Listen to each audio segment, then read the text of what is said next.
pero poquitos minutos, esperando que pueda haber más audiencia.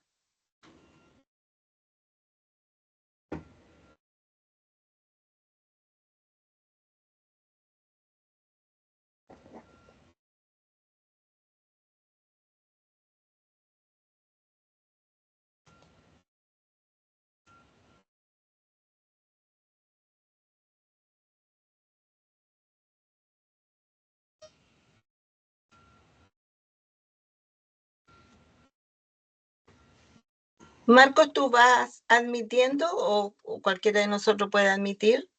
Bueno, yo voy admitiendo, no hay problema. Ah, perfecto, ya. Y cualquiera puede hacerlo, el que quiera también. Ah, ya.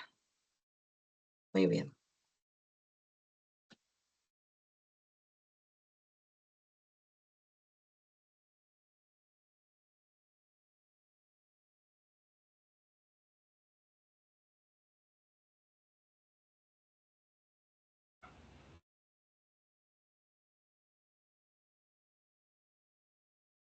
Bien. Iniciamos entonces. Buenas tardes. Soy Ivonne Tapia Martínez, educadora de párvulos, convención en rehabilitación y directora de la carrera técnico nivel superior en educación parvular y primer subciclo de enseñanza básica de la Universidad SEC. Saludamos a quienes están presentes y también a quienes se están integrando a esta actividad del ámbito educativo y de vinculación con el medio de nuestra Facultad de Educación y Cultura de la Universidad SEC. Es muy grato contar con la presencia de estudiantes, académicos de otras facultades de la universidad y también con colaboradores que integran nuestra comunidad universitaria. Saludamos a invitados del ámbito académico y comunidad en general. En esta oportunidad nos acompañan los panelistas y expositores, profesor Reinaldo Farías y profesor Pablo Lois. En esta actividad, nuestra carrera cuenta con el respaldo y colaboración de la decana de la Facultad de Educación y Cultura, señora Vera González de Castro. Nuestro propósito como carrera es posibilitar un ambiente de intercambio y de acercamiento transversal e integral para hacer un aporte al conocimiento desde el contexto educativo que nos mueve, pero sobre todo porque somos seres esencialmente emocionales y por tanto destacar que desde nuestro rol la consideración de lo fundamental que es ser emocional y de cómo estas emociones inciden en la motivación. Porque entendemos que la motivación es tan importante no solo para el aprendizaje, sino también para toda la vida. En consecuencia, si no encontramos sentido a lo propuesto en cada una de las etapas de la vida, ya sea porque nos afecta una emoción negativa, se condicionarán claramente porque nuestros propósitos no se originan en un ambiente de confianza y por ende también afectará nuestra autoestima, la que incidirá para bien o para mal en nuestras emociones.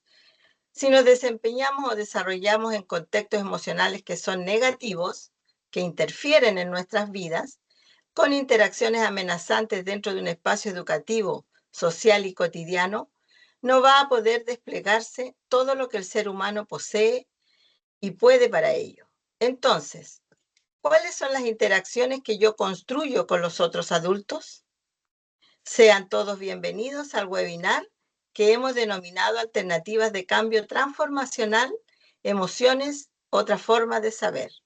El desarrollo de esta actividad será abordado por dos panelistas que nos van a entregar toda su experiencia y conocimientos al servicio de este tema tan sensible e importante para toda nuestra vida, es decir, de la cuna a las canas. Los invitamos a participar al final de las ponencias de una conversación en la cual puedan interactuar con los panelistas, dejándonos también sus preguntas en el chat. Tal vez no vamos a poder abordarlas todas, pero intentaremos hacer una selección lo más representativa posible de lo que vayan preguntando.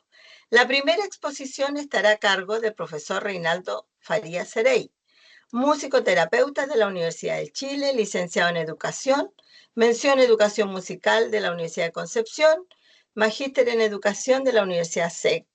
Posee formación en terapia transpersonal, de la Escuela Española de Desarrollo Transpersonal. Tiene cursos de especialización en terapias corporales, escuela de terapia corporal, cursos de especialización en musicoterapia y neurorehabilitación en niños y adultos. Se desarrolla como coordinador y relator en OTEC CREE, entregando bienestar a través del desarrollo de habilidades blandas, educación emocional, liderazgo y gestión de equipos. También como musicoterapeuta en son, frecuencia, musicoterapia vibroacústica. A continuación daremos paso al tema que tratará nuestro profesor Reinaldo Farías Serey, juego y emoción, el rol de la música en la educación. Bien, profesor. Muchísimas gracias. Voy a compartir. Ustedes me van diciendo si se va viendo. Perfecto. Bien, me escucho también, ¿cierto? Sí, muy bien. Bien, con cronómetro en mano para que esto salga lo más eficaz posible. Muy buenas tardes a todos, a todas. Estoy muy contento y emocionado de poder participar en esta jornada. Quiero dar las gracias a las directivas de la universidad, a mi coordinadora, a mi directora por la invitación y contarles que para mí es un honor estar presente en este espacio para poder promocionar y promover, ¿cierto?, el rol de la música como una alternativa eficiente para el desarrollo tanto de las emociones como integral. Como objetivo de esta ponencia, vamos a ir explorando el impacto de la música y la educación musical, los recursos musicales, en el desarrollo musical e integral. Desde ya les digo que la música es un estímulo multimodal, que si bien impacta de manera muy fuerte en todo el desarrollo emocional, desde que estamos en la guatita hasta las canas, como dijo bien Ivonne, también impacta en distintos lugares como lo cognitivo, lo motor, lo sociovincular, incluso lo espiritual. Así que también voy a hacer también un cruce con las demás áreas del desarrollo y el impacto de la música. También tenemos como objetivo que podamos promover el recurso musical, porque el recurso musical y las intervenciones musicales tienen un gran poder y hay muchos hallazgos neurocientíficos que los avalan y muchas instituciones en el mundo que trabajan con el recurso musical como factor de cambio, incluso muchas veces un factor de cambio tan grande para personas que llega a salvar las vidas, ¿cierto?, en cuanto a la dirección de decisiones que toman. Bien, vamos a tratar de entender algunos principios neurofisiológicos desde la neurociencia, cómo funciona y cómo impacta la música a nivel emocional, ¿cierto? Y en las otras áreas del desarrollo.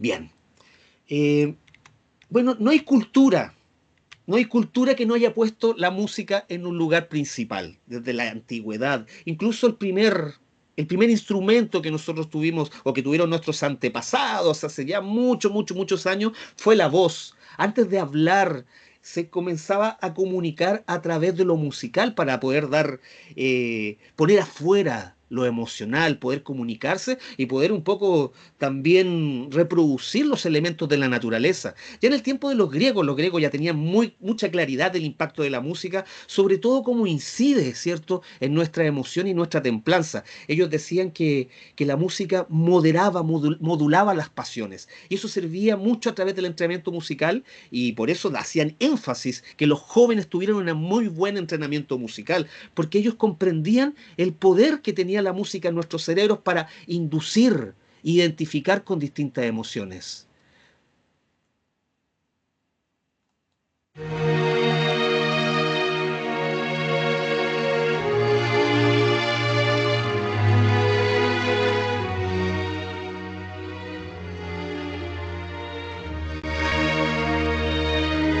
Nuestro cerebro de manera innata puede identificar, ¿cierto?, y reaccionar y reconocer la emoción que trae implícita la música.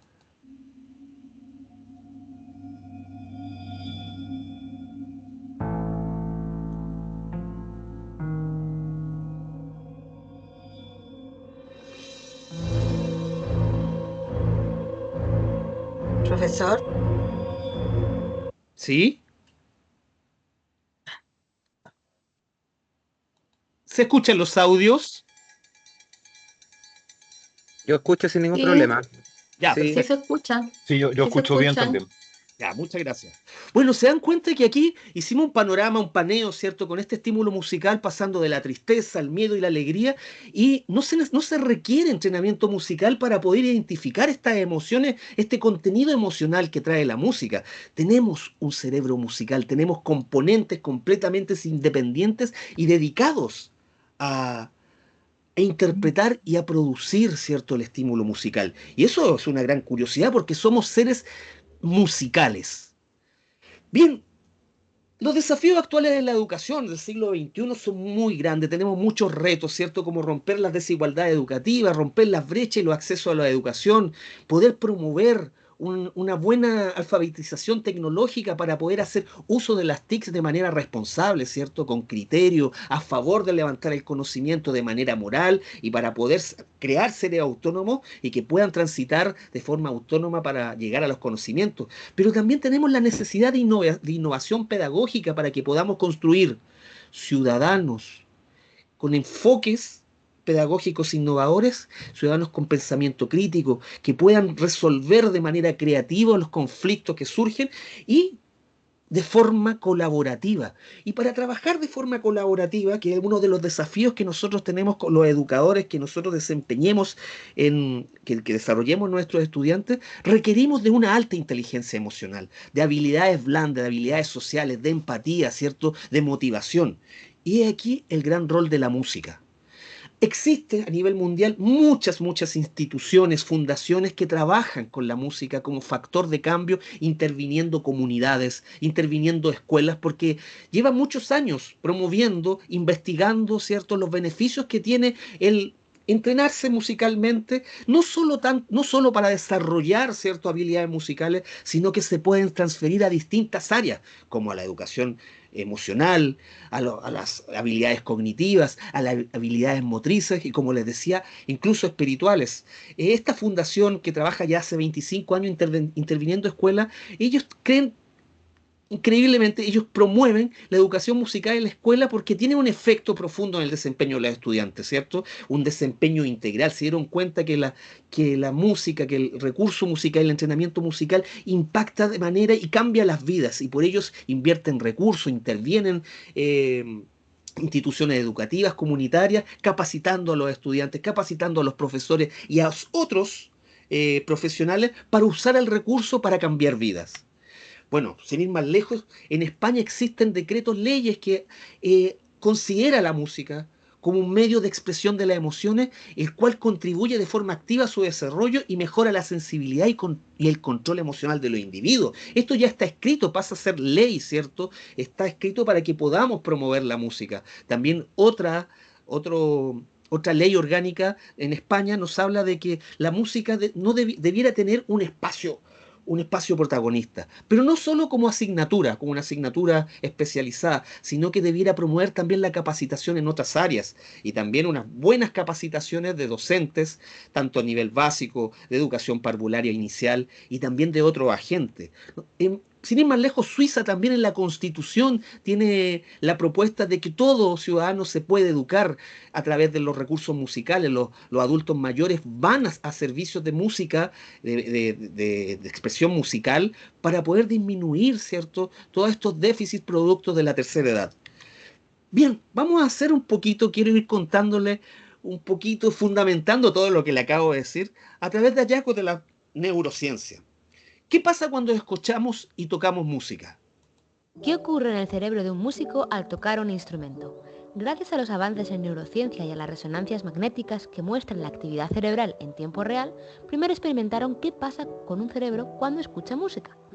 Pues lo primero que pasa es que se procesa el sonido y se separan los elementos para entender la melodía y el ritmo, y luego se vuelven a juntar para tener esta experiencia musical en tan solo una fracción de segundo.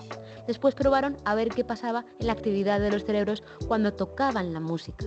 Definitivamente eso es fitness para el cerebro. Se interrelacionaban a gran velocidad áreas del cerebro con diferentes funcionalidades, es decir, que activa todo el cerebro a la vez, en especial la parte visual, auditiva y motriz. Y su práctica aumenta la actividad del cuerpo calloso, que es el puente entre los dos hemisferios, lo que se traduce en una mayor facilidad para resolver problemas de forma creativa. Increíble, ¿no? ¿Qué ocurre? Se dieron cuenta de que el estímulo musical, como ningún otro, enciende de manera orquestada distintas partes del cerebro, ¿cierto? De los distintos hemisferios, y en función de segundos tienen que conectarse para dar la experiencia musical. Pero más aún, cuando nosotros hacemos prácticas de producción musical, tanto de tocar un instrumento, cantar o expresar a través del cuerpo los elementos de la música. Isabel Peretz, que es una doctora en psicología encargada de un laboratorio de cognición musical de Canadá, han hecho increíbles estudios con respecto al impacto que tiene la música y los beneficios que tiene la música en los seres humanos. Y ellos se dieron cuenta que la música tiene una entrada compleja en análisis en el cerebro, que el sistema melódico se decodifica en una parte del cerebro, podemos decodificar el contorno melódico en una parte del cerebro, y en la otra parte del cerebro, el otro hemisferio, el hemisferio izquierdo, nosotros podemos ir viendo la secuenciación de notas. Lo mismo pasa con el ritmo, con todo el estímulo rítmico de la música. Nosotros con el hemisferio derecho podemos ir siguiendo el pulso, ¿cierto? Y con la otra podemos entender, va decodificando cómo va funcionando la rítmica, pam, pa, ta, ta, ta, ta, cachaca, tu, pam, tu, tu. Y en milésimas de segundo esto interactúa también con todo el sistema subcortical, ¿cierto? Que el encargado de la gestión de las emociones, que a su vez dialoga con memorias netamente musicales, donde están alojados todos los sonidos que nosotros escuchamos desde la pancita de la mamá, ¿cierto? Todas las músicas, para saber qué instrumento es este, qué voz es. Interactuamos también, tenemos que interconectar en milésimas de segundo con memorias musicales, que a su vez, si la música tiene letra o queremos saber el nombre de la música, también conectamos con una memoria fonológica, que a su vez conectan con memorias autobiográficas. ¿Cuándo escuché este sonido? ¿Cuándo escuché esta música? Y esto nos lleva al tamborileo, a poder pulsar, a poder cantar, a poder hablar de la música, y todo en milésimas de segundo. Es un acto demasiado desafiante para el cerebro, pero estamos hechos para ello porque tenemos un cerebro musical. Los hallazgos neurocientíficos nos dicen que la música es disociada en nuestros cerebros de forma desigual. ¿Qué quiere decir esto? Que nosotros escuchamos, por ejemplo, música, cualquier persona, sin formación musical, escuchamos estímulos, por ejemplo, disonantes.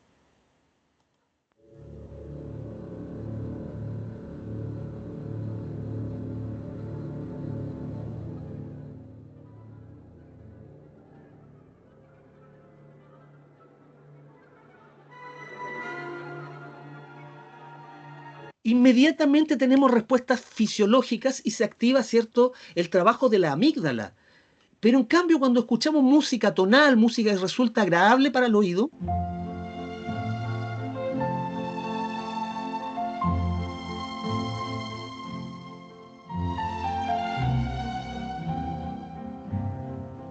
se activa de inmediato otra área completamente distinta del cerebro, que el núcleo de Accumbens, que está el encargado de dar recompensa a través de neurotransmisores, que también se nos da cuando comemos cosas ricas, el chocolate, el deporte, etc. ¡Wow! ¿Se fijan? O sea, lo complejo que es nuestro cerebro para decodificar el estímulo musical. Y bueno, y para nosotros pareciera que no fuese nada, pero nos está dando respuesta, ¿cierto?, de por qué usarlo. Bien, por efectos de tiempo no voy a mostrar este videito. Quiero irme de inmediato a un estudio que les traigo, un estudio científico que se hizo en Alemania con un grupo de coristas.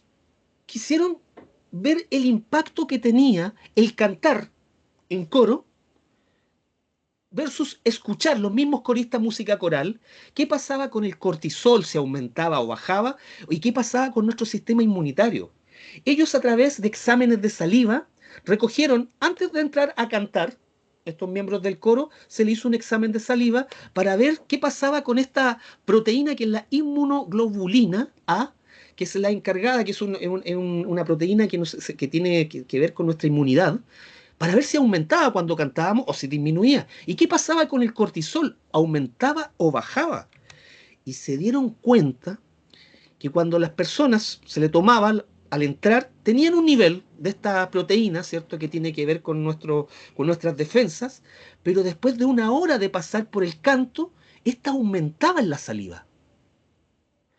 De igual forma, el cortisol al entrar estaba en un índice y después descendía después de cantar. ¡Wow! Esto es un dato duro. Solamente por cantar teníamos un aumento de una proteína que tenía que ver, ¿cierto?, con nuestra inmunidad y bajaban los índices de cortisol.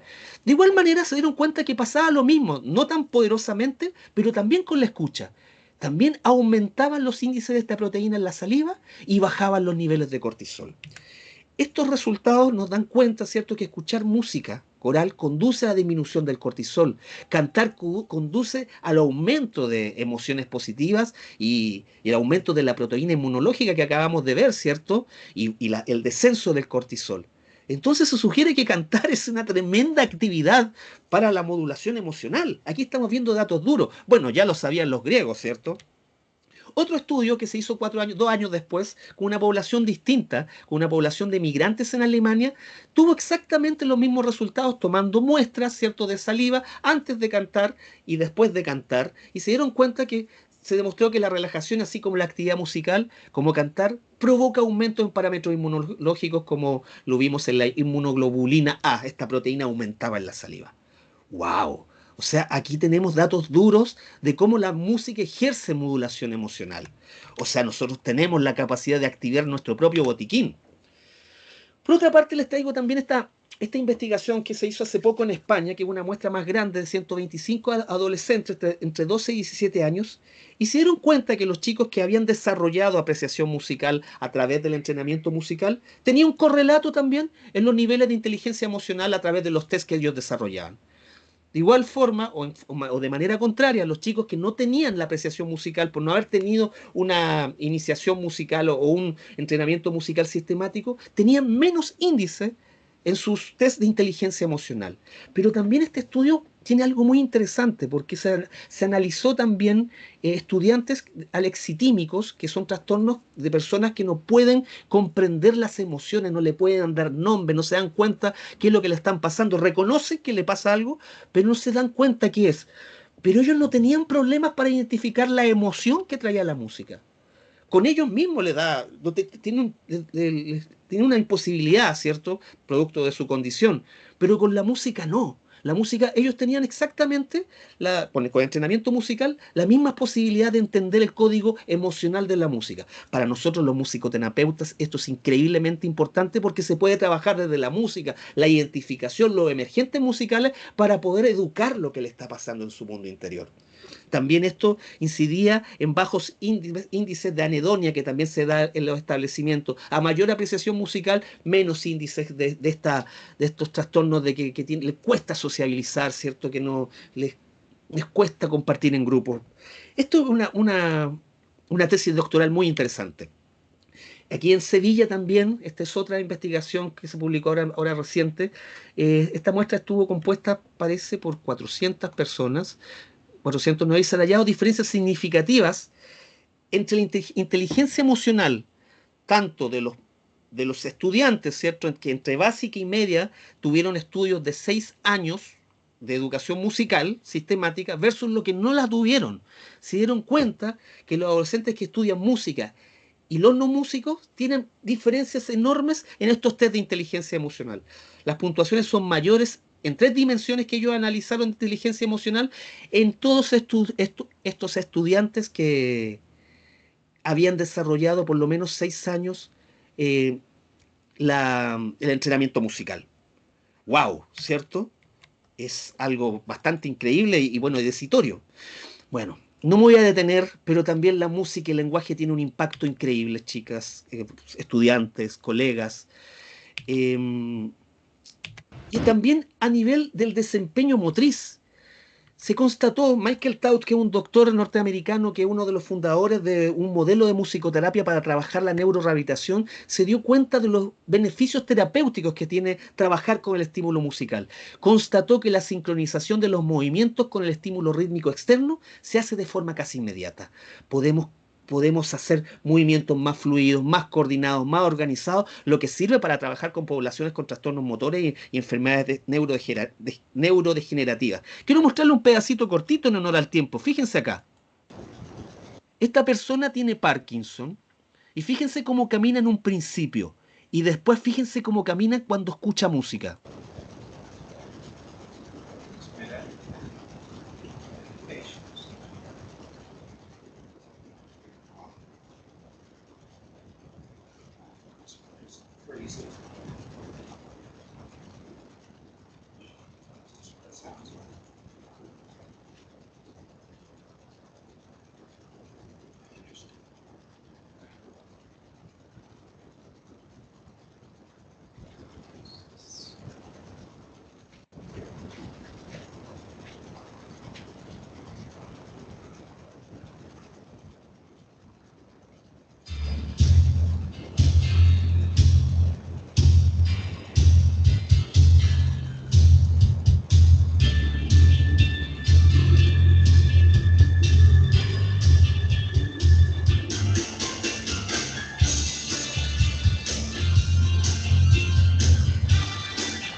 increíble, ¿no? La diferencia, ¿cierto? De los movimientos, cómo se organizan. Eh, ¿Hasta ahí me están escuchando bien? Quiero ese feedback, por favor, que no las Sí, veo en las perfecto. caras. Súper bien. Gracias, muchas gracias. Sí, se ve y se escucha bien. Muchas gracias. También quiero hablar, para ir terminando ya, por qué es imprescindible también la utilización sistemática de la música en educación inicial. Hay un estudio que me gusta mucho que se publicó el 2017 y que se hizo en Argentina por el Consejo Nacional de Investigaciones Científicas y Técnicas, en conjunto a la Universidad de Buenos Aires. Un grupo de doctoras en neurociencia, en psicología, licenciadas en musicoterapia, hicieron un estudio vasto de investigaciones que hablan sobre el impacto que tiene el entrenamiento musical en la educación inicial y en los beneficios que conlleva en su vida. Hicieron estudios longitudinales que pudieron hacer un muestreo y después hacer un seguimiento por muchos años. Ellos se dieron cuenta que los estudiantes, hablan de estudios, por ejemplo, que analizaron, hicieron escaneos de cerebros de un grupo antes de entrar a 24 meses de entrenamiento musical, de niños preescolares, antes de entrar a un entrenamiento musical, les escanearon el cerebro y no presentaban diferencia.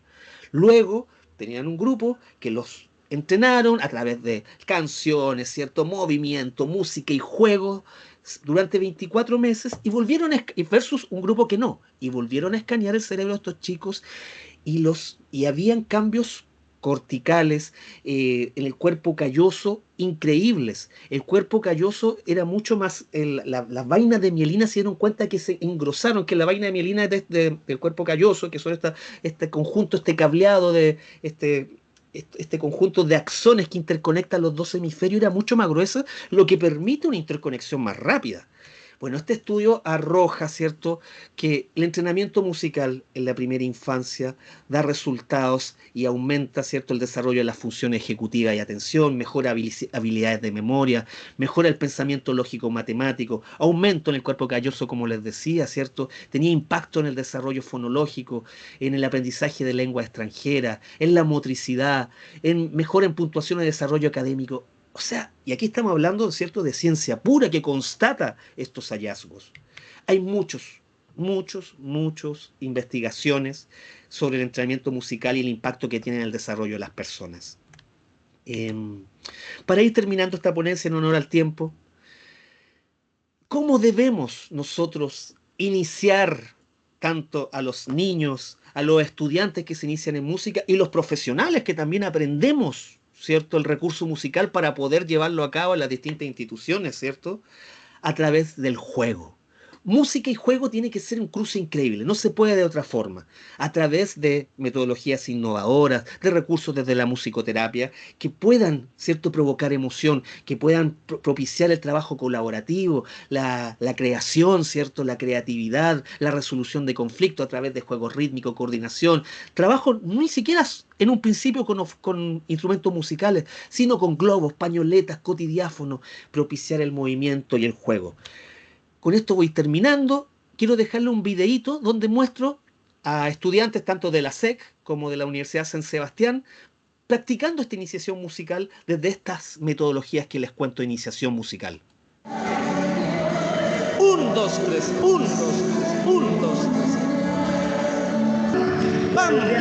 ¡Bam! ¡Bam! ¡Bam!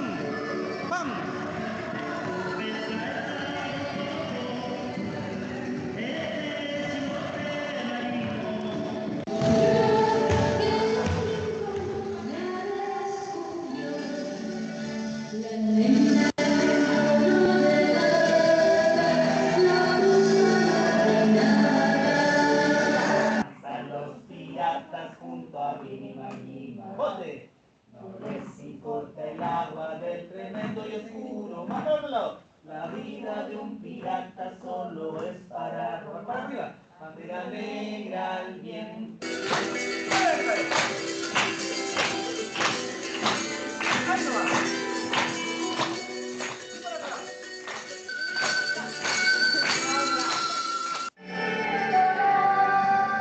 ¡Eso!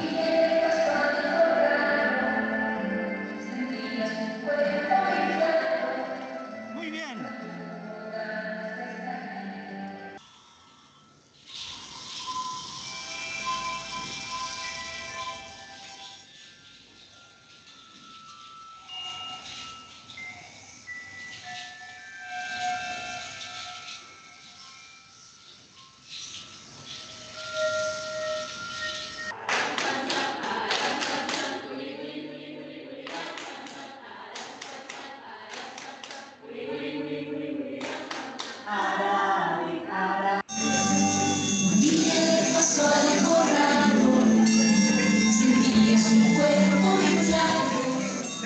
tardes.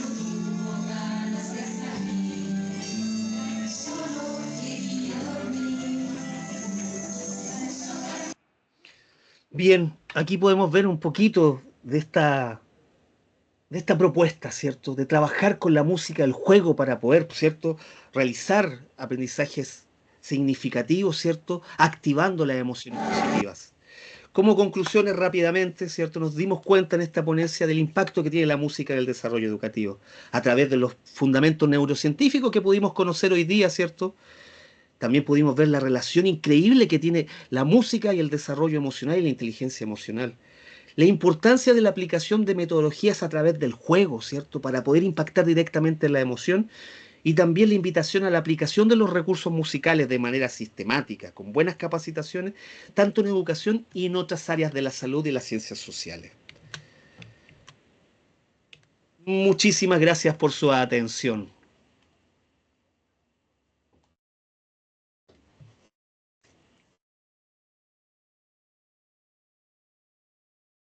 Estamos ya, Ivonne.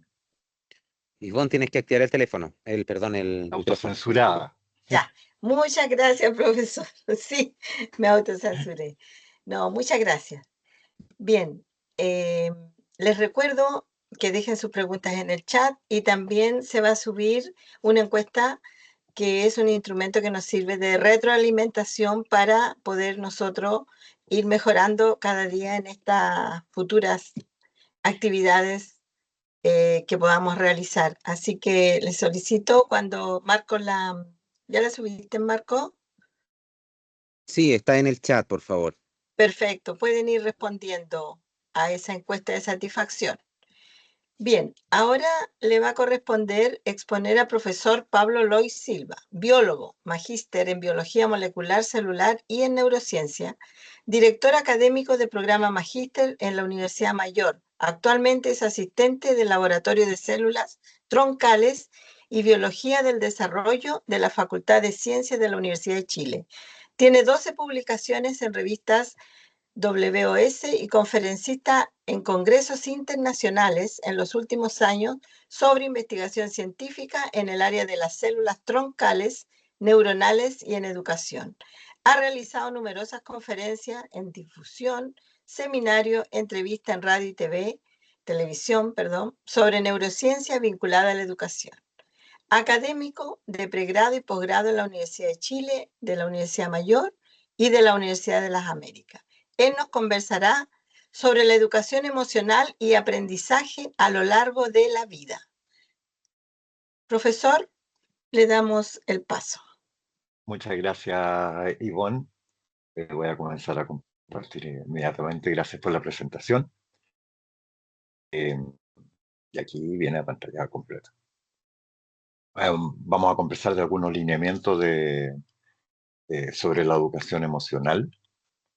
Y nada, tal como dijo Ivonne, como mayor resumen, soy biólogo y toda la vida he estado vinculado con la investigación científica y con la educación.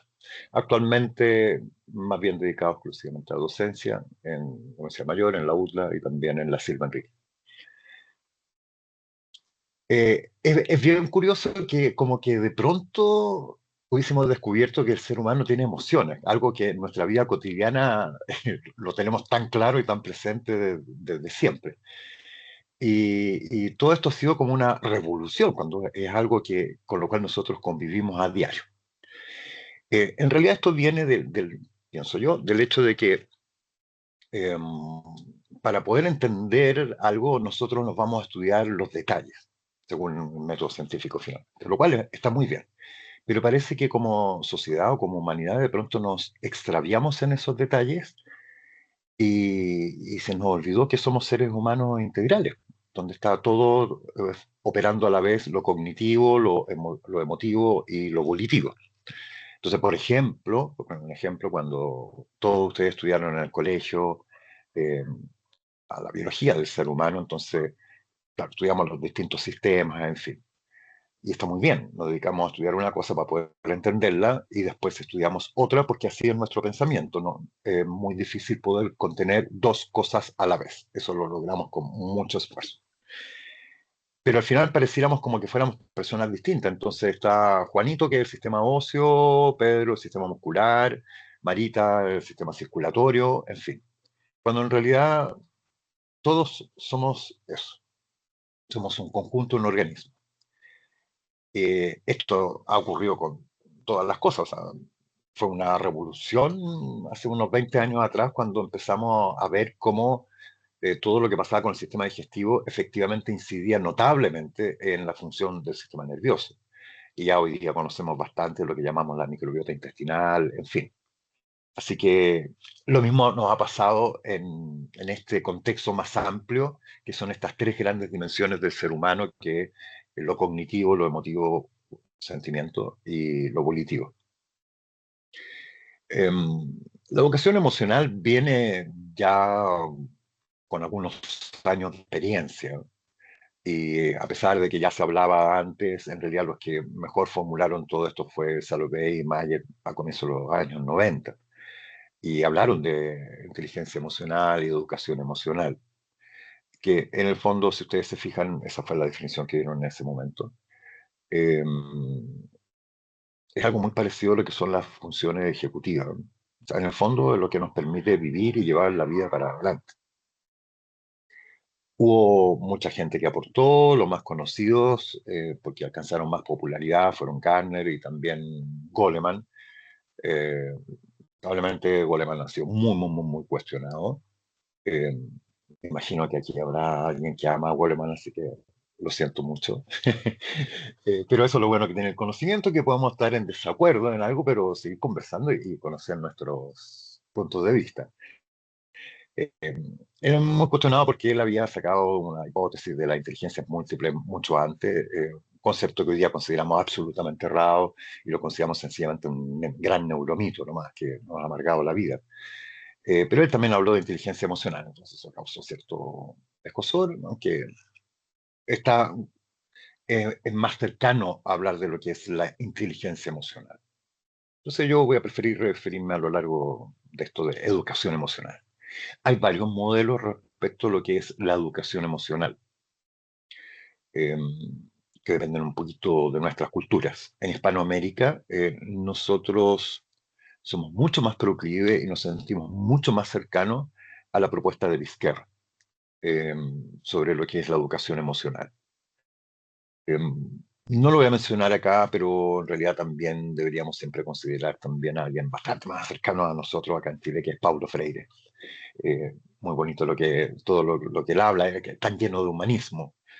Eh, y en el humanismo nosotros vemos un clímax de lo que es la emoción y el sentimiento, llevado a lo sublime, realmente. Eso es el ser humano. Bueno, Vizquerra propone eso, que potenciar el desarrollo de todas las competencias emocionales para llevar adelante la vida. O sea, educación emocional, si le quieren, inteligencia emocional, va muy junto, muy tomadito de la mano de las funciones ejecutivas. Bueno, dentro de las funciones ejecutivas nosotros también hablamos de algunas más lábiles, eh, como por ejemplo el control emocional y cosas por el estilo. Independiente del modelo, sobre todo cultural que hay de educación emocional, todos ellos comparten algunos elementos en común. Que es la conciencia emocional, el poder regular las emociones, no aplastarlas, sino que regularlas, saber conducirlas, modularlas, en fin. Tener una autonomía emocional y eso nos va a permitir desarrollar habilidades socioemocionales. Ahora bien, desde muy al comienzo de que se empezó a hablar de educación emocional, incluso antes de inteligencia emocional, se le hizo una crítica muy grande a la educación emocional principalmente. Que dicho así coloquialmente, podría decir, ya, ustedes están proponiendo que enseñarles desde niños a manejar las emociones y a controlarlas y saber dirigirlas. Entonces, por ejemplo, si uno experimenta ira, frustración, rabia contra la vida, contra el sistema, contra nuestra organización cultural o social o política o lo que sea, entonces uno es el que está mal y tiene que empezar a cambiar. O sea, ustedes lo que están haciendo son borregos en el fondo. Una crítica bien interesante, Quitémosle cualquier aguijón conspiracionista primero, no es una conspiración de la élite ni nada de eso, y quitémosle cualquier aguijón político que pudiera tener. Y en realidad tiene un núcleo que es correcta esa crítica.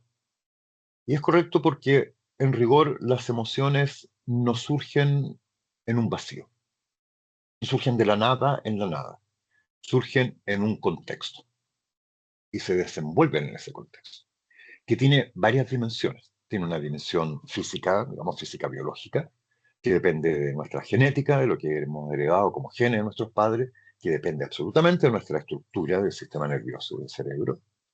También depende de las experiencias que nosotros hayamos vivido y cómo nos educaron y cómo nos enseñaron también a manejar esas experiencias y de las emociones que han levantado esas experiencias. Va a depender también del ambiente, el lugar más amplio donde vivimos, la ciudad, el país, la cultura que tenemos. Y al final de cuentas, bueno, nosotros somos occidentales también de nuestra cultura occidental y finalmente la época en la que vivimos. Entonces son muchas dimensiones.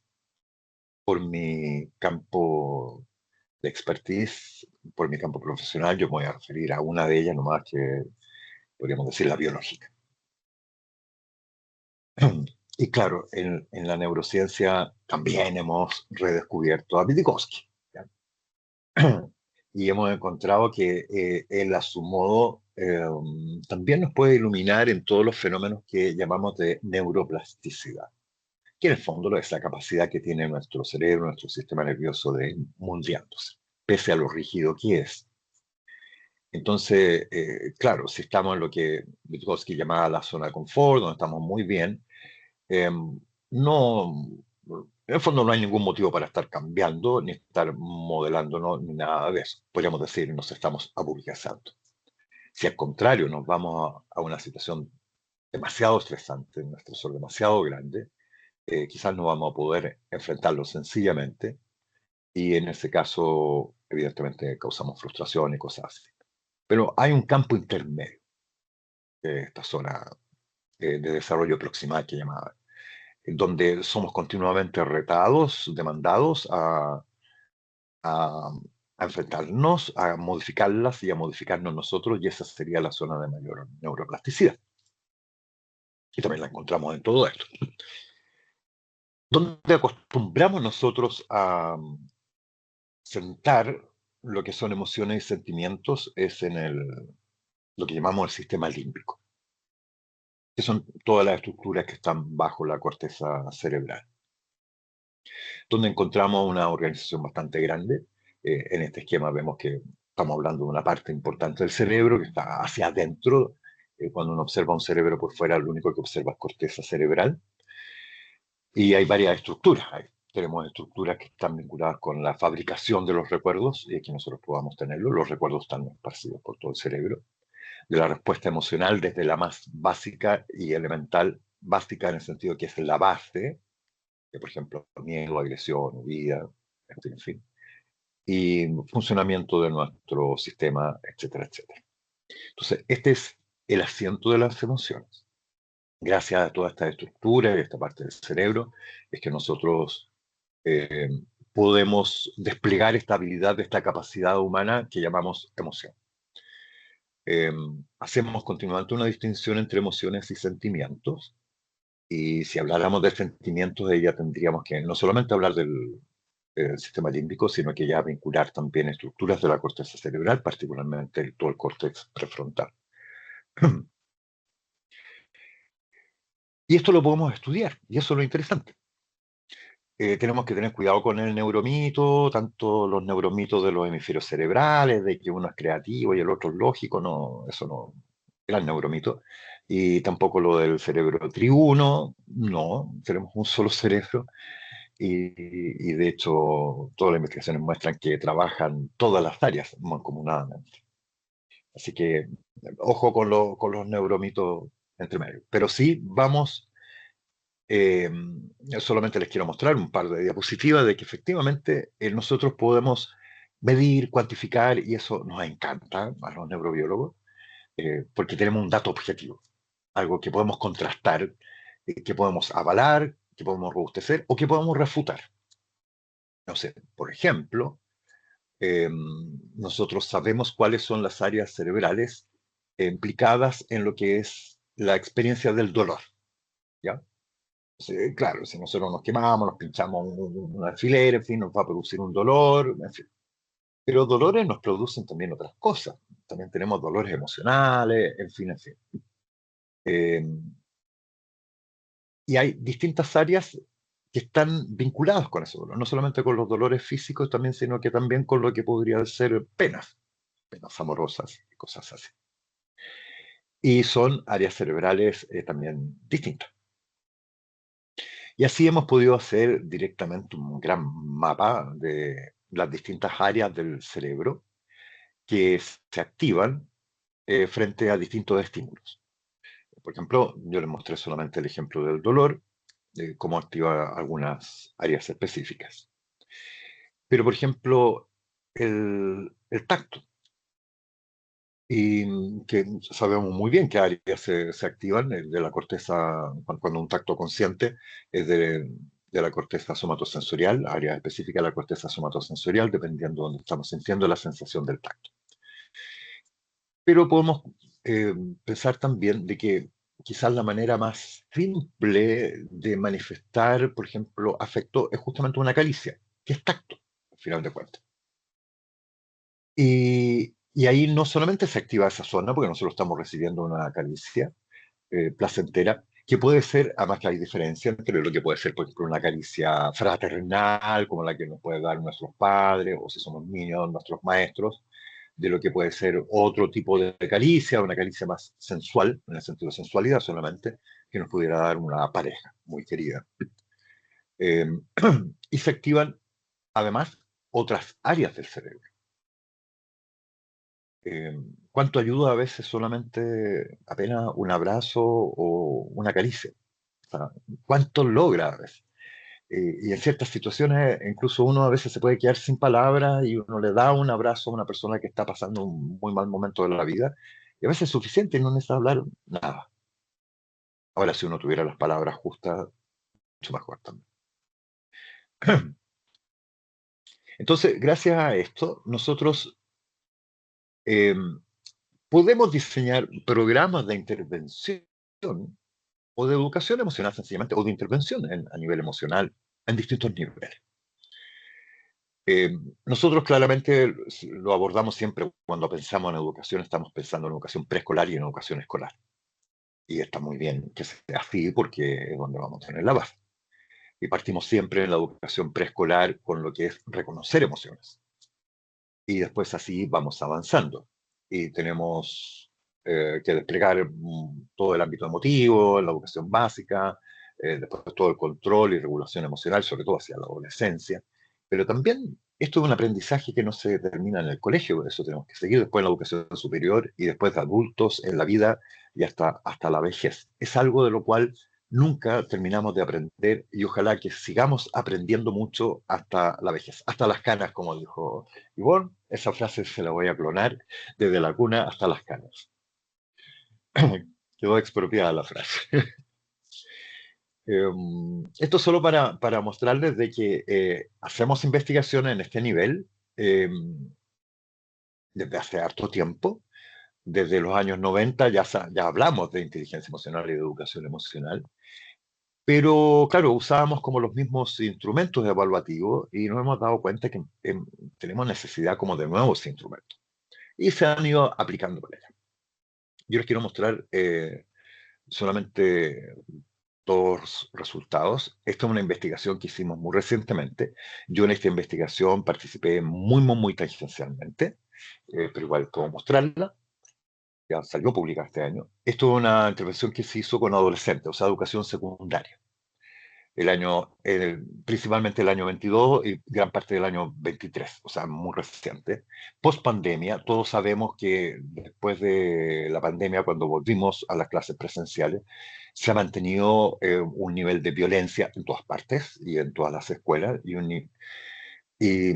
se ha echado a perder tanto lo que llamamos en general convivencia escolar, que no fue una cosa solamente de un tiempito, sino que seguimos con niveles altos de afectación en lo que es convivencia escolar. Entonces aquí se hizo una intervención por un grupo de tanto de profesores y psicólogos a nivel de educación emocional directamente. Y no los voy a aplastar con esta tabla, pero es solamente para mostrarles que se analizaron varias dimensiones eh, emocionales, por ejemplo, la autonomía emocional, la competencia emocional, en fin, la conciencia emocional. Eso es básico. Si no hay conciencia emocional, nosotros sencillamente no tenemos nada.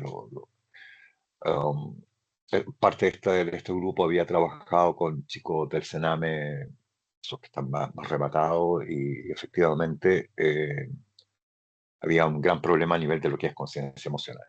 Bueno, cuando nos vamos a lo que podríamos llamar la totalidad de la conciencia emocional, nosotros vemos una mejora grande en los niveles de estos chicos del grupo de niños que estuvo en este programa de educación emocional versus otro grupo de niños paralelo que no tuvo eso. O sea, nosotros vemos un impacto muy bueno en la salud emocional de los niños que reciben un programa de educación emocional.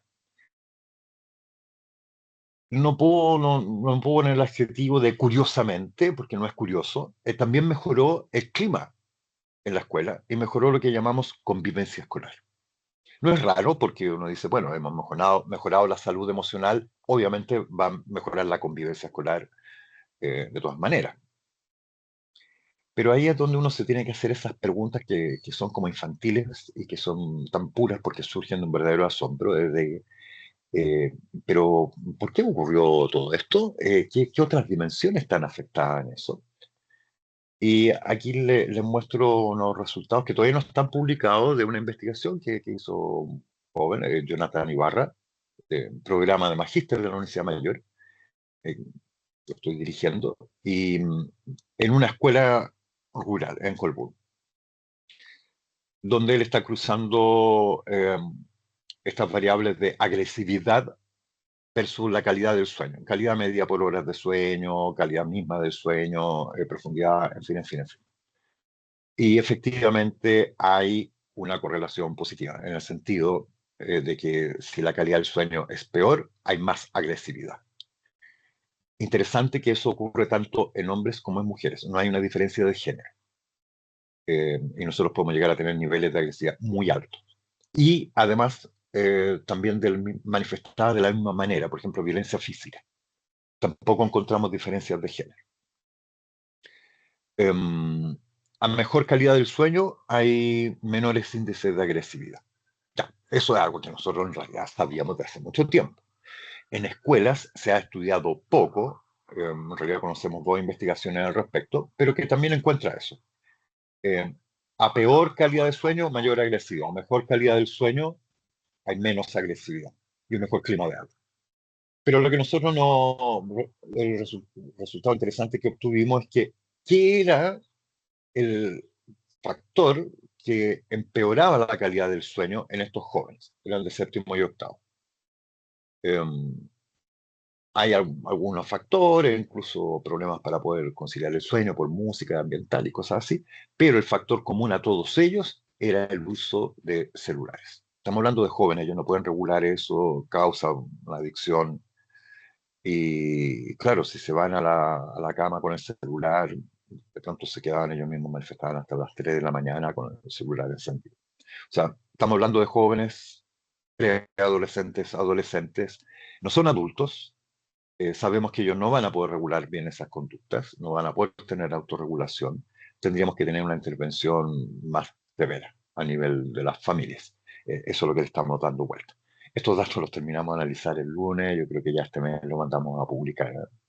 Eh, entonces, ¿cómo lo hacemos? Si pretendemos hacer una educación emocional, si en realidad no tenemos ni siquiera la base para poder comenzar con eso, porque tenemos que está afectado lo que es la base más simple, como es la fisiología, sencillamente. Entonces, partamos por lo básico, recuperemos los elementos que son básicos y elementales para poder desarrollar cualquier programa de educación emocional y para poder desarrollar la emoción. No es necesario que sea esto primero y después nos vamos a dedicar a las emociones. Lo podemos hacer en paralelo, ¿ya? En eso no hay problema. Pero esto es como básico. Primero, a nivel de la fisiología, o sea, cuántas horas dormimos, eh, el uso de las pantallas, cómo nos alimentamos, una alimentación más sana, en fin. Y eso pasa por, bueno, es medio talibánica la medida, pero restringir el uso celular en el colegio, sobre todo cuando son niños más pequeños. Cosa que en los recreos los niños puedan, ¿qué hacer? Jugar, po. Si la actividad principal de un niño, sobre todo entre más pequeños, es jugar. ¿Qué juego? Juegos físicos, o sea, juegos tradicionales. Imagínense lo más tradicional, la escondida, el pillarse, saltar la cuerda, la payaya, subir a los árboles, al enroque, lo que sea. Un juego físico. Entonces, redescubramos los juegos tradicionales. Y junto con esto, yo ahí disfruté mucho de la ponencia de Reinaldo, el arte en general, música, pintura, arte teatral, en fin, en fin. Y todo esto dentro de un ambiente que sea estimulante, que sea sano para el desarrollo de todas las habilidades cognitivas.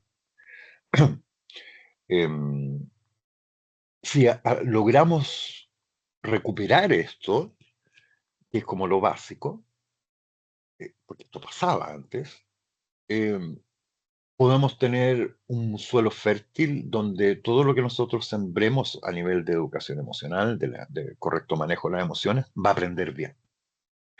Entonces, lo podemos hacer en paralelo. Por eso le digo, no es necesario primero recuperar el juego y que duerma bien y se alimente bien el niño y después vamos a trabajar en lo otro. Podemos ir en conjunto. Em, Estas son las últimas 4 diapositivas. Quiero pasar muy rápido porque obviamente aquí nos estamos centrando más en lo que es cómo, cómo podemos desarrollar las emociones a lo largo de toda la vida. Pero partamos con esto. O sea, primero, el juego. Hay una investigación ya que tiene casi 10 años que mostraba que en Chile los niños cuando llegan a los 7 años de edad han jugado 6.000 horas menos que lo que deben jugar. Es una deuda de juego, pero gigantesca. Eh, Diversos estudios muestran los grandes beneficios que tiene el juego en el desarrollo de la vida. Tanto es así que nosotros, incluso como adultos, disfrutamos también lo que es el juego. El juego tiene que tener esa característica, tiene que ser algo que nos causa placer y que por lo tanto lo queremos repetir una y otra vez. Y literalmente, sencillamente, no tiene que servir para nada, no tiene que tener una utilidad. Ahí sería que estábamos haciendo algo útil en forma entretenida, nada más. Eso nos muestra que es lo que es el juego. Um, y sabemos el efecto que tiene, un efecto benéfico sobre diversas áreas del cerebro, que por ejemplo en la amígdala, que es donde nosotros podríamos levantar una respuesta de agresividad o lo que, entonces podemos controlar eso, también en el córtex prefrontal, en fin. Se ha estudiado mucho sus beneficios a niveles cognitivos, sociales y también emocionales. Y hay bastante publicación de esto. Ahora, el juego que nosotros hacemos de niño, esto se transforma en la vida adulta. No es sobre el juego que quiero hablar hoy día, pero entonces lo dejo solamente tirado. Les puedo afirmar, ustedes podrán constatarlo, todo eso que nosotros jugamos de niño se transforma en capacidad de trabajo en la vida adulta, en disfrute del trabajo y de lo que nosotros vamos a poder trabajar y nosotros podamos desplegarnos como adultos también. El juego es fundamental. Es una actividad propia del ser humano. Lo hacen los mamíferos también y probablemente otros grupos animales. Pero eh, es fundamental en el caso del ser humano. Los niños deben jugar y jugar esos juegos, los juegos tradicionales, lo que es moverse. Con el arte ha habido más estudios con la música y le agradezco al profesor Reinaldo también lo que él nos mostró. Em,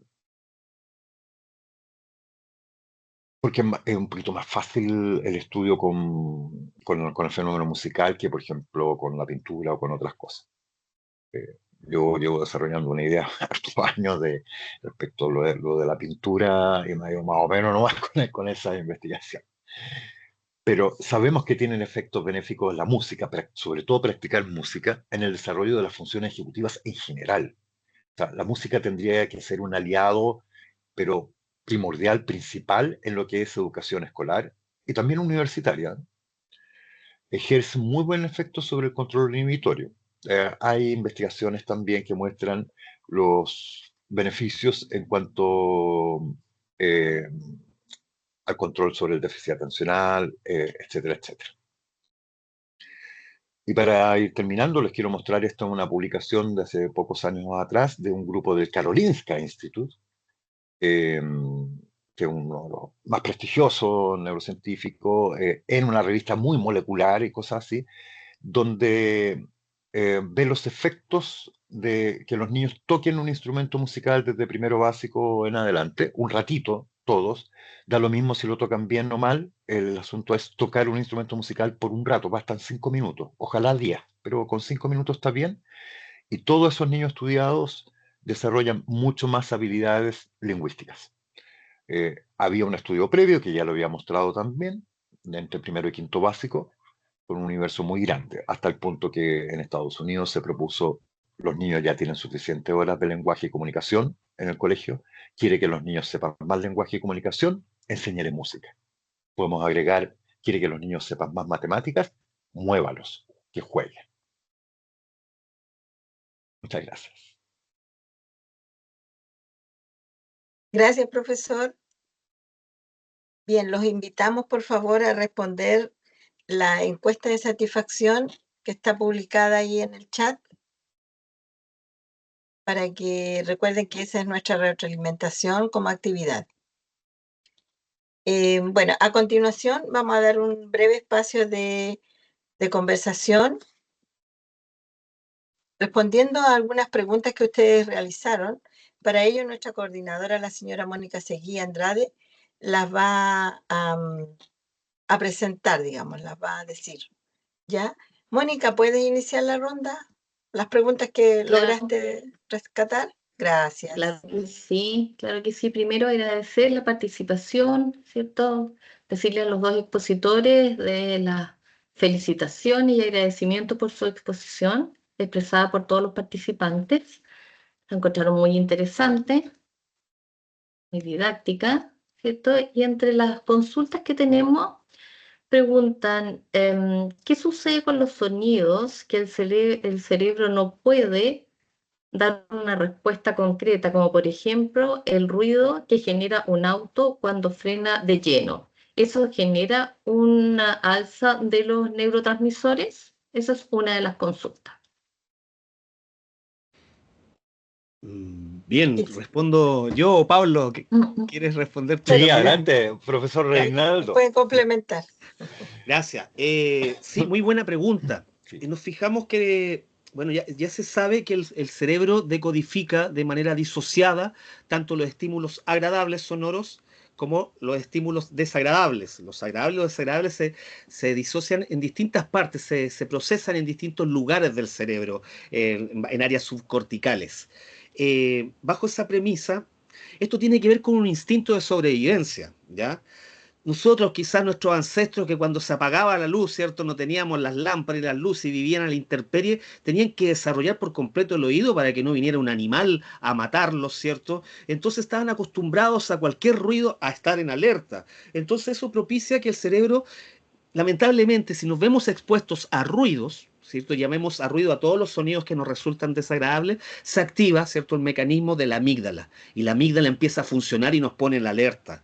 El tema está cuando nos vemos expuestos una y otra vez por periodos prolongados, esto nos causa estrés, ¿cierto? Se aumentan los niveles de cortisol, también afectan las memorias, y ese es el mecanismo de respuesta que nosotros tenemos ante los ruidos.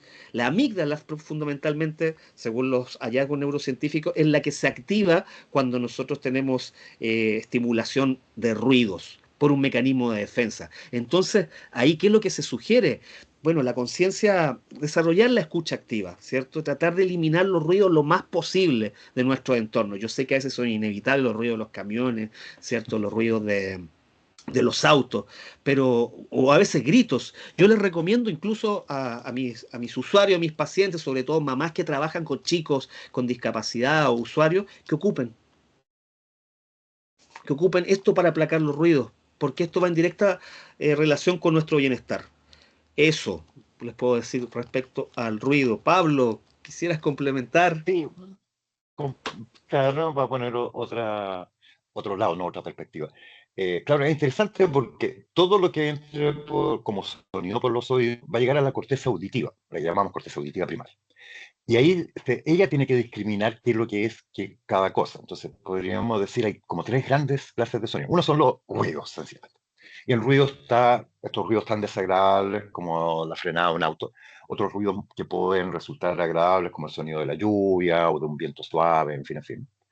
Y en el otro extremo está el lenguaje humano. Mm, El lenguaje humano ha llevado a áreas secundarias, se llama secundaria no porque sea menos importante, sino porque es la segunda elaboración del impulso nervioso. Por ejemplo, el área vénica. Y ahí se empieza a elaborar esto como lenguaje humano. O sea, nosotros podemos reconocer lo que es el lenguaje. Y entre medio están estos otros sonidos, la música, por ejemplo, que puede ser algo tan simple como el sonido de una campana, como de un instrumento musical. Ya nos mostró el profesor Reinaldo que inmediatamente levanta emociones, dependiendo la calidad, es el tipo de música que sea, de tonalidad, en fin, hablamos de tonos mayores, tonos menores también, etc. Y también están, por ejemplo, lo que puede manifestar un animal que es de su vida interior, lo que el maullido de un gato, el ladrido o gemido de un perro, en fin. Y es muy interesante, yo siempre invito a mis alumnos a que vayan desarrollando un oído, que no es solamente la oreja, sino que como un oído del mm, alma, a escuchar, a aprender a escuchar. mm, ¿Y mm. qué estás transmitiendo, por ejemplo, un mamífero, que es algo más cercano a nosotros, con su ruido, maullido, ladrido, etcétera, etcétera, etcétera? ¿Qué está transmitiendo la música? Porque con eso también nosotros vamos a desarrollar otro oído que nos va a permitir poder leer lo que está entre las líneas, entre lo que se dice cuando una persona habla. Aquello que se habla con el corazón y que no se habla con palabras y que está entre medio de las palabras que nosotros estamos pronunciando. En fin, eso. Muchas Gracias, profesor. gracias. Gracias. Voy con otro tema que también aquí surgió. Dice, ¿solo se produce la baja de cortisol con la música coral o puede ser todo tipo de música? Muy buena pregunta. Nosotros desde la musicoterapia y nuestra formación nos entrenan que nosotros debemos trabajar con los sonidos y las preferencias musicales de las personas. Mientras más acostumbrados y más escuchamos una hora y más las conocemos, más son los beneficios de recompensa que entrega nuestro cerebro. Entonces nosotros siempre trabajamos con la música de los usuarios para luego expandir el abanico. Nosotros en clase, nosotros le hacemos hincapié de un buen diagnóstico sonoro, ver qué sonidos les gustan a los chicos y cuáles no, porque no a todos nos gustan los mismos timbres. A una persona le puede encantar el palo de agua, pero a otra persona no le gusta el palo de agua, simplemente le da escalofríos, qué sé yo. Entonces, trabajar no solo la música coral, porque también antes se hablaba del efecto Mozart. Y lo que yo he estudiado, ¿cierto?, a través de las distintas especializaciones, es que se trabaja con la música que te causa placer. Lo mismo que en la musicoterapia obstetricia. ¿Qué música tiene que escuchar la mamá para entregarle, ¿cierto?, vía placenta, toda esa recompensa y todo ese disfrute al bebé por nacer? La música que le gusta a la mamá. De esta forma estimulamos, ¿cierto?, ese sistema de recompensa hormonal que va a llegar a nivel de placenta. Entonces, yo diría que no solo la música coral, sino que la música que te agrade. Esa música que tú conoces y que te agrada, esa va a estar en tu botiquín emocional para poder desarrollar tu bienestar. Gracias, profesor. Estupendo, estupendo. Muy bien. Muchas gracias. Voy con otra pregunta. Cuando fui pequeño jugaba mucho en la calle con mis amigos a los juegos que mencionan, juegos físicos. En la actualidad eso ha evolucionado a los videojuegos. ¿Sirve de semejanza? Eh, Eso le pasa a todos, o sea, les ha pasado a todos. Me imagino ya de generaciones, cuando se podía jugar en la calle, no había ningún problema. Eh, bueno, nosotros ya somos adultos, estamos formados, a pesar de que nunca nos terminamos de formar, evidentemente estamos más formados que un joven o un niño. Eh, Podemos hacer algo con videojuegos y cosas así. Quizás también por la edad de pronto ya no nos podemos mover tanto y quizás no sea tan bueno eso. Pero es algo que nunca terminamos de disfrutar el juego. Y no solamente el juego, es en general el movimiento. El movimiento siempre produce placer. Y por eso es que a uno le gusta bailar. Claro, las generaciones que hoy día tienen mucho más años, tal vez bailan tango y cosas así. No se preocupen, los más jovencitos cuando sean abuelas van a ir a los clubes de reggaetón y a bailar allá. Eh, Así que eso pasa con todas las generaciones. El movimiento produce placer, eh, y nos sentimos bien, y el juego también. Podemos jugar videojuegos los adultos, que ya estamos formados, podemos hacerlo. No solamente eso, también los videojuegos eh, están diseñados para producir adicción. En las grandes industrias de videojuegos están llenas de los neurocientíficos más capos del mundo. Se los llevan para allá, de las mejores universidades se los llevan para allá para poder desarrollar correctamente los videojuegos. Entre mayor adicción cause un videojuego, va a ser más exitoso y eso es lo que quiere la industria. No estoy criticando la industria, sino que sepamos que eso es lo que pasa. Podemos jugar videojuegos, pero también hagamos otros juegos y seguramente tenemos también familiares que son más chicos, ya sean hijos o nietos, dependiendo de tu edad. Juega con ellos. Va a ser fabuloso. Fabuloso para todos. Para el niño, sobre todo entre más chico sea, y para uno como adulto. Desarrollar la creatividad. Bien, Bien, gracias, profesor. muchas gracias, muchas gracias. Y vamos por una última pregunta en honor al tiempo y les agradecemos a todos su consulta. Dice, profesores, ¿qué piensan de las guías método de asociación Guías y Scout de Chile con respecto a los juegos, danzas y aplausos? Les pregunto porque nosotros somos una educación complementaria y trabajamos estos temas de inteligencia emocional, autoestima, relaciones interpersonales, etcétera. Bien. ¿Quién responde? ¿Profesor Pablo? ¿Profesor Reinaldo? Pensé que era más para el profesor Reinaldo. Sí, Vamos, yo, pongan los dos al final, pero bueno, parto por la yo. parte de la música y el ritmo, digo yo. Sí, me parece completamente beneficioso que ocupen metodologías de juego para desarrollar, ¿cierto?, en esos grupos. Nosotros, te cuento más, nosotros en la OTEC donde yo trabajo, estamos apostando por desarrollar capacitaciones de liderazgo, ¿cierto?, de regulación emocional, de trabajo en equipo, a través del juego. Hacemos gamificación todo lo trabajamos hacia el juego, hacia el movimiento y usamos, me imagino, muchas de las técnicas que ustedes ocupan. De hecho, el repertorio de actividades nosotros lo tomamos, hacemos toda una búsqueda y me imagino que trabajamos en lugares comunes. La gente se emociona, la gente aprende y como bien decía Pablo, ¿cierto? El movimiento y el juego es imprescindible, da placer y da regulación emocional. Y si nos emocionamos, claramente hacemos la articulación con los aprendizajes y los aprendizajes son duraderos. Así que, qué excelente trabajo están haciendo. Eso yo podría decir desde mi parte. Sí, sí, bueno, felicitaciones también. Hacer ese trabajo siempre va a ser benéfico. Y desde una perspectiva biológica, claro, los ritmos portan la vida. Así que cualquier cosa que uno haga de ritmos siempre va a ser algo que va a producir vitalidad. Eh, Algo que, por ejemplo, también surgió en alguna investigación que nosotros tuvimos, por ejemplo, el canto coral, perdón, el cánones, no servía tanto para desarrollar el lenguaje, cosas así como, por ejemplo, el instrumento musical, pero sí desarrolla otras habilidades, porque cuando uno hace canon, se hace en un grupo de personas, primero se lo tiene que aprender y todo eso, tiene que respetar el turno, o sea, tú aprendes de una manera muy positiva lo que es el respeto al otro, el esperar, el saber esperar, regularte emocionalmente. Después tú entras, aportas algo que solamente tú lo estás aportando, o sea, si tú no estás, esto no funciona. Y después es algo que yo no puedo hacer solo. Un canon solo se hace en un grupo de personas en sociedad, es algo que hacemos en conjunto. O sea, estamos enseñando un montón de elementos sociales con eso. Y fue muy bonito darse cuenta de eso, cómo nosotros estamos enseñando de una muy buena manera, de una manera muy positiva, y que es tan apta para el sistema nervioso, para el ser humano. Habilidades sociales, que es tan necesarias hoy en día, donde nos estamos llenando tanto de impulsos antisociales. Así que, oye, me quedé, Reinaldo, con algo dando vuelta. Perdón, Ivonne, voy a aprovecharlo aquí.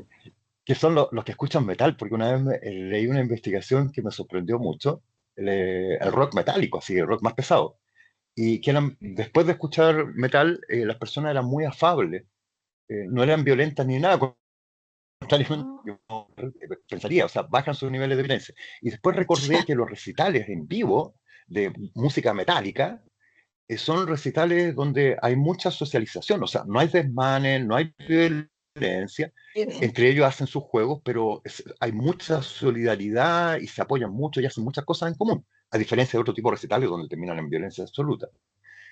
Lo cual a mí me causó mucha impresión porque la música metálica, lo primero que uno se imagina es un ruido ensordecedor, a pesar de que es melódica. No sé, Sí, ¿qué opinas tú de eso? es interesante. Vuelvo como a traer a colación lo que aprendemos desde la musicoterapia. La música que a ti te hace sentido, la música que te causa placer, es Ujú. la música con la que tú tienes que disfrutar y la que tú tienes que Ya. vivirla. La Es música, la mejor. digamos, metal, esa es la mejor. Si a las personas les gusta el reggaetón.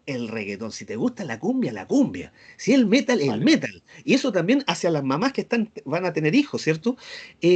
No hay recetas, porque hay mucho el mercado que te dicen que escucha esta Sí, música esta música es para todo y te va a aliviar esto. Desde lo que nosotros sabemos, ¿cierto? Desde la disciplina de la musicoterapia, la disciplina científica de la musicoterapia, la música más efectiva es la que te gusta a ti.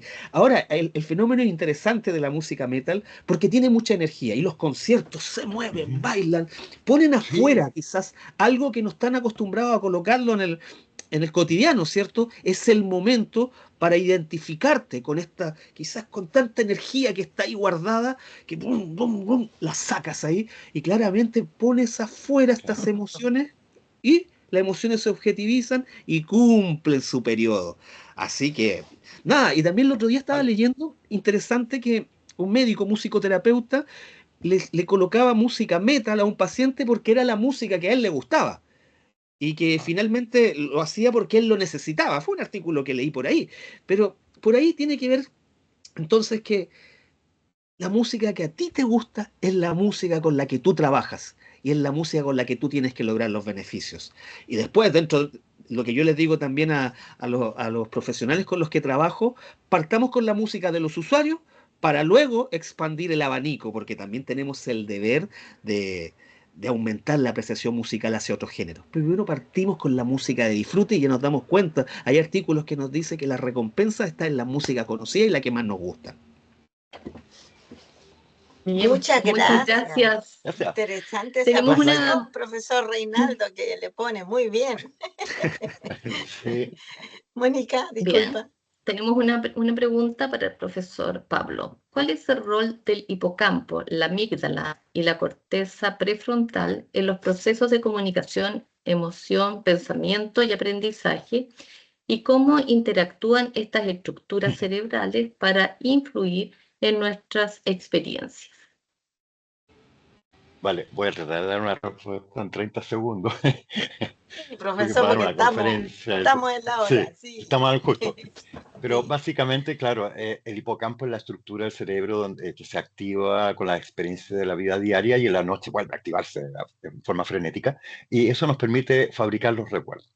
Los recuerdos a nivel neurobiológico son redes neuronales, nuevas redes neuronales. Entonces, entre más la estimulemos, ese recuerdo va a permanecer.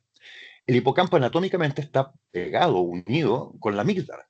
De hecho, hay axones que van desde la amígdala, que son glutamadérgicos, o sea, son activadores, hacia el hipocampo.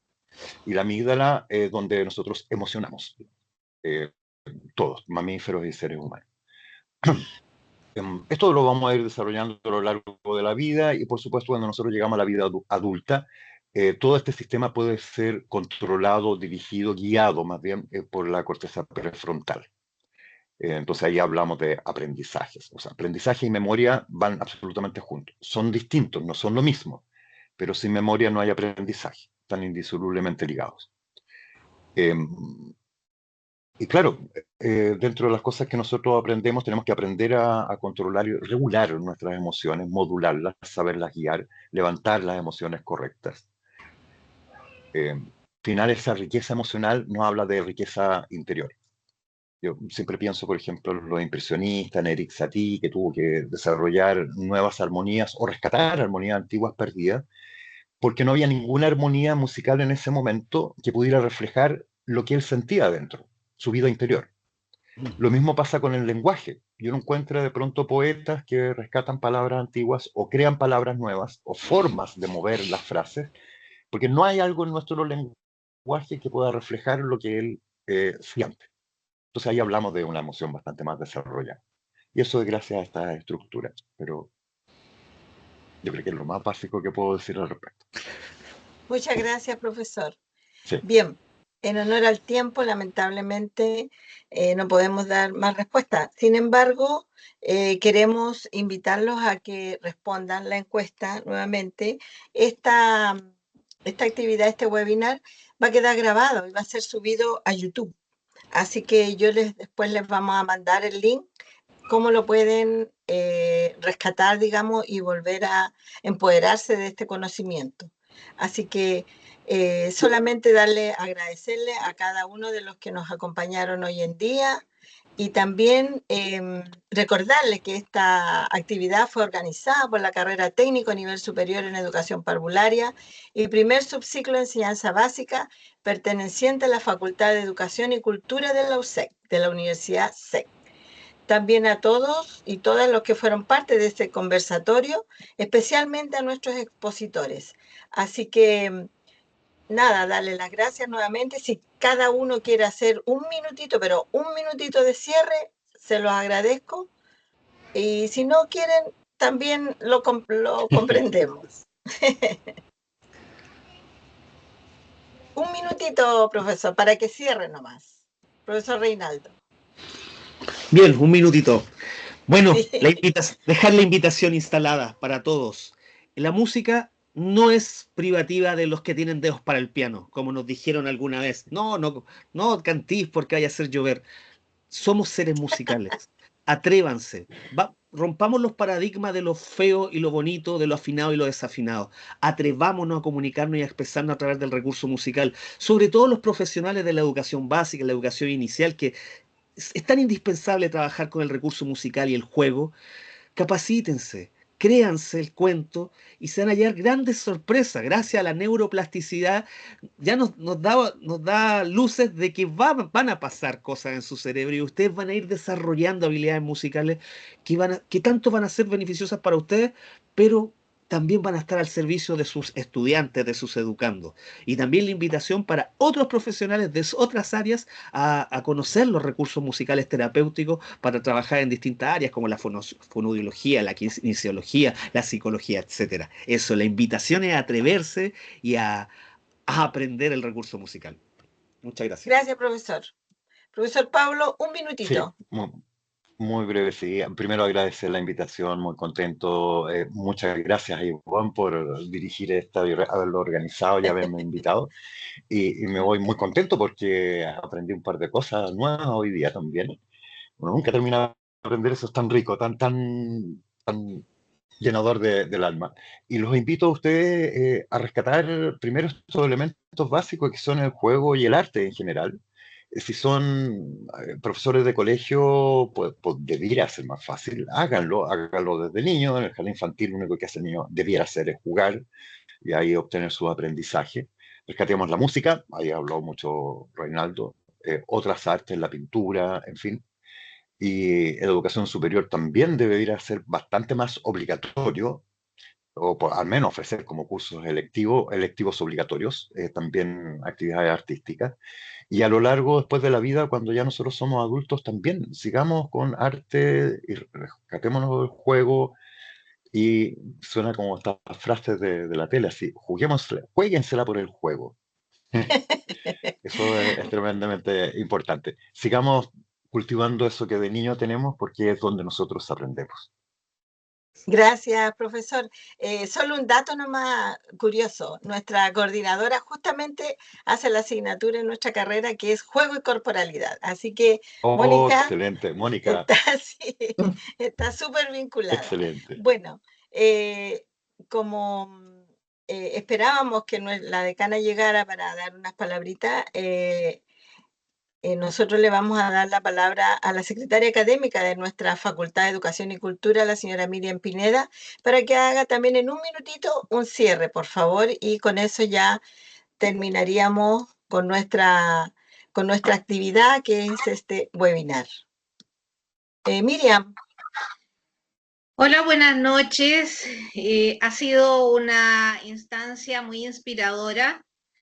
Agradecer a los dos expositores por las excelentes presentaciones que hemos escuchado y relevar el rol que cumple la música, que cumple el arte en general en los seres humanos. Y de qué manera se pueden ir trabajando las emociones a lo largo de la vida, porque esto no solamente es para las etapas tempranas, sino también para el desarrollo de todos los seres humanos en sus distintas etapas. Sabemos los efectos que hace el arte en muchas personas que tienen ciertas enfermedades crónicas, ¿no es cierto?, o ciertas dificultades cognitivas.